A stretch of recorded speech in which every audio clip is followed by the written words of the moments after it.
Here we are with numbers 25 through 29. They're all very similar to each other, so we're going to go ahead and get these done. The key thing with here is you have to know what the names of polynomials are by degree, and also have to understand what real zeros are compared to imaginary or complex zeros. So, just a few notes here. A real zero, so I'm going to put zeros here. Real, they cross or touch the x-axis. Okay. A complex zero or imaginary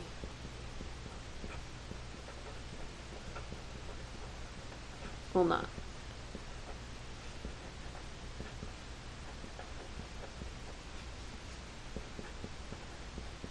So think of imaginary friends. You're not going to see it cross through the x-axis. Okay, so the first one, a quadratic having two different real zeros. So a quadratic is when you have x squared. And as a reminder, we spent a whole unit on just looking at quadratics. So it's going to be a parabola shape. And what we have to do is go ahead and find two x-intercepts that are different from each other. So you can draw something that looks like this.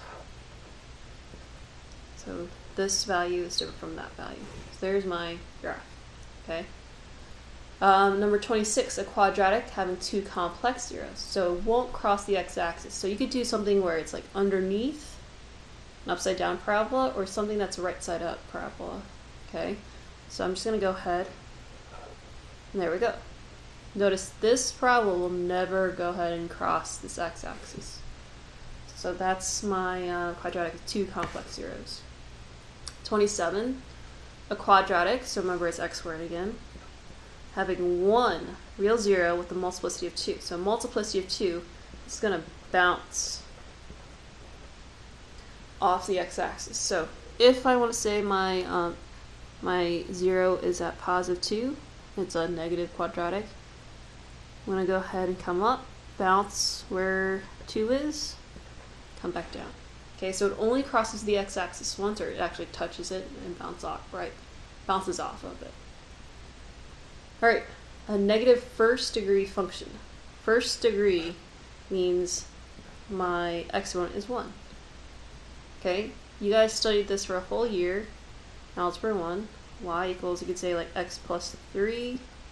Okay, so it's just a linear function, but it has to be a negative. Put a negative right in front of that. So negative x plus 3 looks like this. There we go. Just any negative line would have been good for 28. 29, a positive third degree function. So that means third degree means x cubed.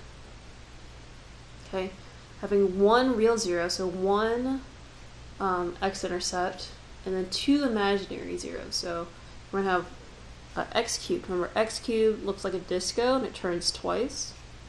So we're going to go through the x-intercept once, but no more. So the other zeros are imaginary, so it does not go through the x-axis 2 more times. Alright, so these are rough sketches for 25 through 29. Yours can look different as long as it has very similar characteristics as far as zeros go, and this, remember 20, has to be negative sloped.